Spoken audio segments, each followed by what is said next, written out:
Hey everybody, welcome to Torah Time with Beit Yashua. This is Jameson Bryant, and we're going to be talking about the Torah portion VaYishlach today. So VaYishlach is Genesis 32, verse 4, all the way to Genesis 36, verse 43. The Haftarah portion for that is Obadiah, the entire book actually, chapter 1, 1 through 21. Now, at the beginning of this, we are looking at Jacob and his family and their camp, and we're also looking at a camp of angels. Let me show you. In Genesis 32, 1 through 3, just before the Torah portion actually begins, there is a group of angels that Jacob encounters. He calls that place a godly camp, and then he gives it the name Machanaim, which means two camps. Now, in the same vein, whenever this Torah portion actually starts in 32, verse 4, we see him sending messengers ahead of himself all the way to Esau. Now, that's interesting because when you look in the Hebrew, that word for messengers and the word for angels is exactly the same. It's malachim.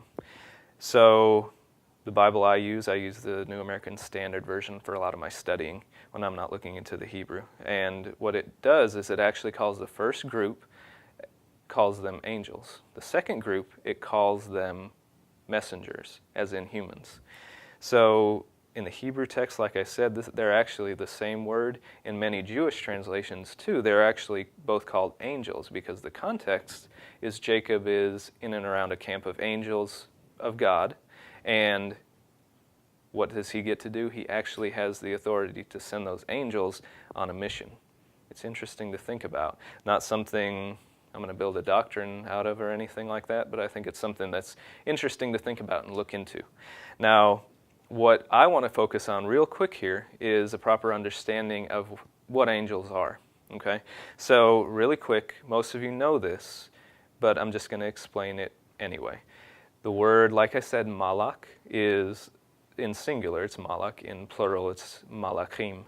But a malach is a messenger. One way or the other, it's a messenger, okay?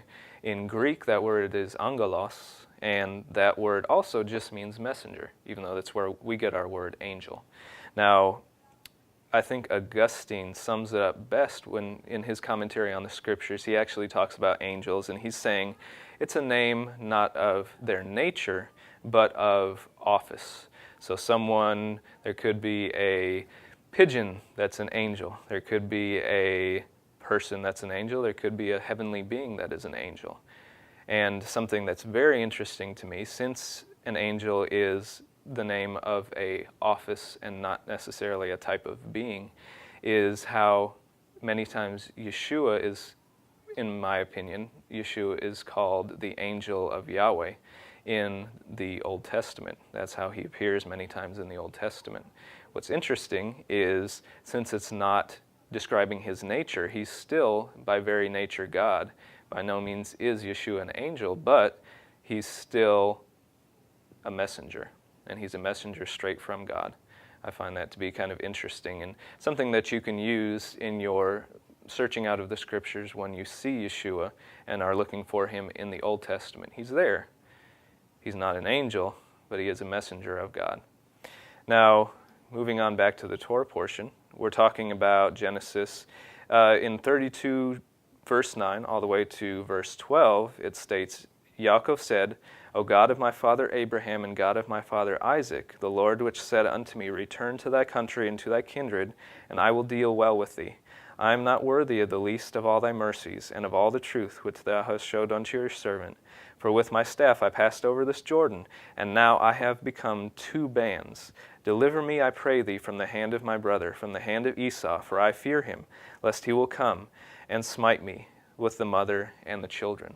Now here we see the fear that Yaakov actually had of his brother Esau. He remembered what Esau was claiming that he was going to do to him whenever he got his hands on him, that he was going to kill him after their father was dead. So something that's really interesting about this passage, yes, it's Jacob asking for salvation and deliverance from God. But I have a question for you individually, okay? Jacob, was he being untrustful or was he being wise? What I mean is, was he being wise with what he did in separating his family? In that passage, we can see that he had already split his family into two camps.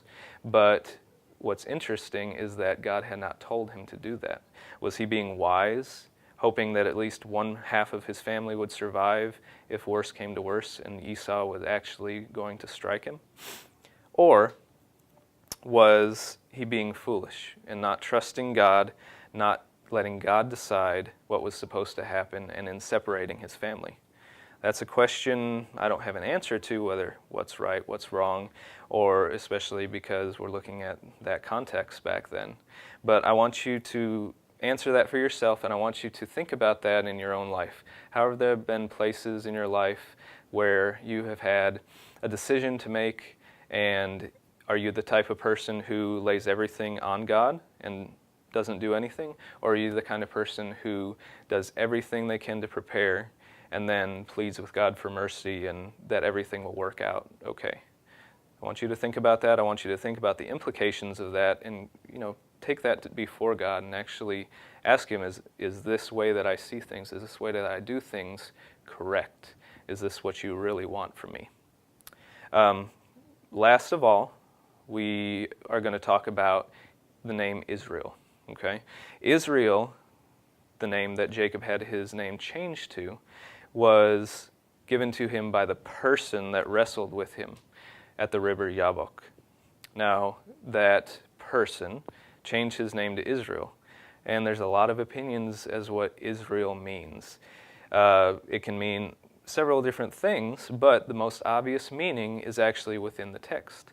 So many times when someone is named in the text, they will have the reason for their name given within that same passage.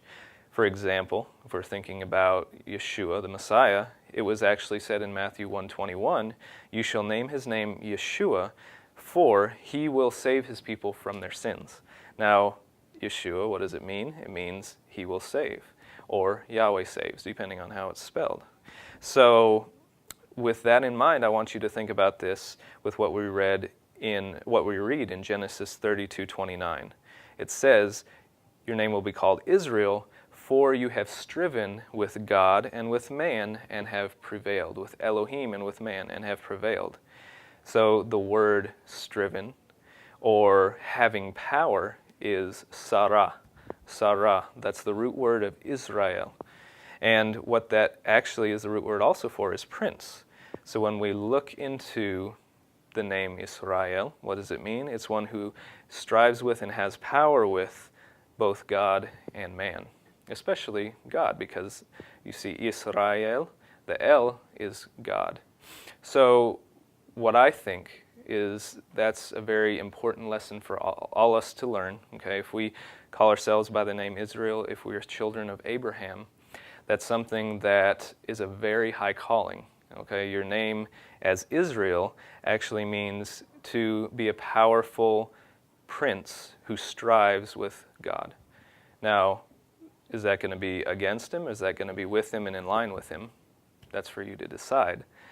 But always keep in mind the power of the names that us as believers are given in the Scriptures. I hope you enjoyed this. This is by no means a complete commentary on the whole Torah portion, but I wanted to give you some nuggets. So if you have any questions, please post them below. And I hope that you have a great week studying, doing the work of the kingdom, and I hope that everything goes well for you throughout this entire Torah year. Be blessed, and thank you.